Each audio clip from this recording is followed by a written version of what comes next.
Hey, what's up, lightboltjoe here. Today we are going to discuss Hulu's original show, The Great, season one of Hulu's original show, The Great. So this is starring Elle Fanning as Catherine, Nicholas Hoult plays Peter. So this is extremely loosely based on Catherine the Great of Russia, who ruled for in the 1700s. I don't know specifically the year. Peter the Third is reference to have his father as Peter the Great, but Peter the Great is actually his grandfather, not his father. So this is super, super, super loosely based, as in the fact of that it takes place in 1700s Russia, and Catherine just came to power. And how did Catherine come to power? So season one is trying to figure out a coup um, of overthrowing Peter because he's a tyrant. But he has his moments of like bringing art, literature, science into the modern world, the European concepts bring into the you know, Russian aspect, but they're still fighting with the Swedes at that present point. So it's just a matter of if Catherine is German, but then she's married into Russia, that way she's. It happens all the time. We see this in a bunch of different things, and it's been, since the dawn of time. Royalty has to wed royalty in order to create a proper heir, right? So the princess of Germany is married to the emperor of Russia. So therefore, she's now an empress of Russia, German born, but Russian heart, right? But then what does that mean, having a Russian heart? She's the one who's ending the war with Sweden. She's the one who's doing this. She's the one who's doing that, gaslighting Peter into making him think he's doing it. But he just wants to be loved by his people, even though he's a tyrant and he's torturing. There's a lot of gore in this. A lot of gore in this. But it's hysterical. Certain points of this show is absolutely hysterical. And it's interesting because there's a lot of drama to it, but there's a lot of comedy to it. But there's a lot of important political conversations within separating church and state. How does that happen? Is it important? Why is it a thing to begin with? Things, right? Very good political conversations. This show is compared to Bridgerton a lot just because of the time period, but I don't think Bridgerton's 1700s. I think Bridgerton's more 1800s. Or if I'm getting the. No, wait. When did Queen Charlotte rule? I don't know. I don't remember. I don't remember Bridgerton's time period versus the Great's time period. But the fact of the matter is, Bridgerton's more scandal, like gossip, who did what with whom when, and all these things, right? It's not political.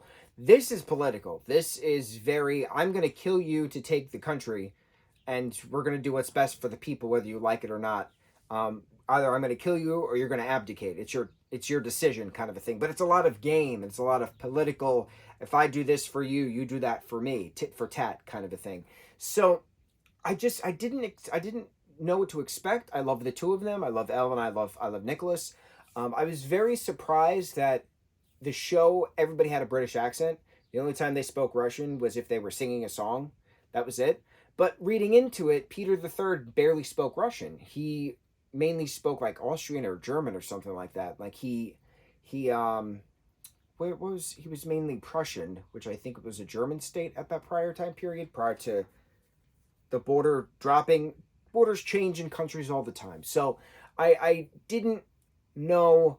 I didn't understand why majority of this show was in English with everybody with an English accent, but it kind of makes sense because if Catherine was from Germany, she would have known German and English because everybody knew English at that time period because the English Empire that ruled the world.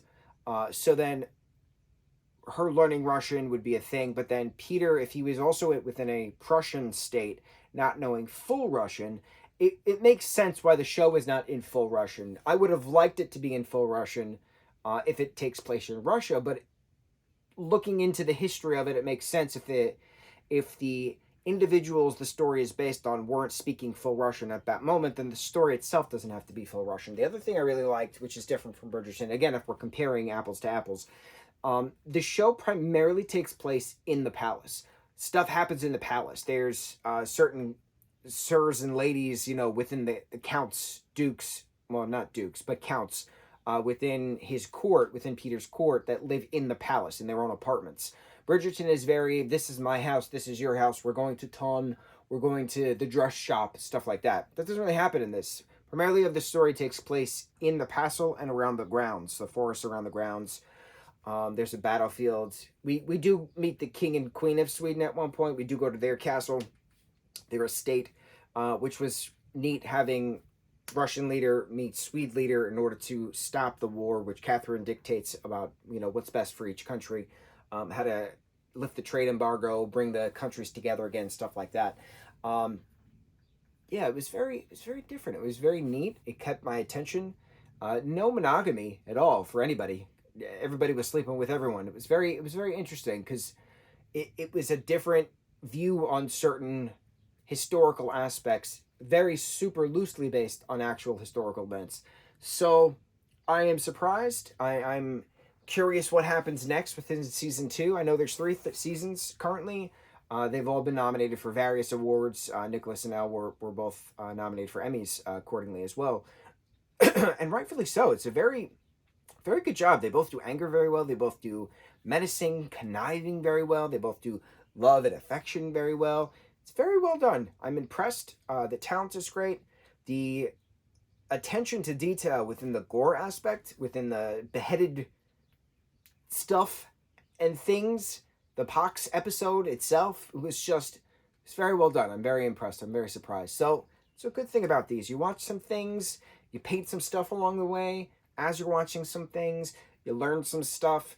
As you look some stuff up with things I knew Catherine the Great existed. I knew Peter the Great existed, but I didn't know Peter the Third was Peter the Great's son, and this took place in the 1700s. I didn't have any interest in knowing any of that stuff, but I looked it up after watching this, and that's what's cool about certain projects. You watch something because somebody's in it, and then you start to gain a little bit of interest to understand it a little better, and then you continue on with the franchise. So season two, we're going to start that up soon. We'll see how long it takes. On to the next review. Mucho mahalo.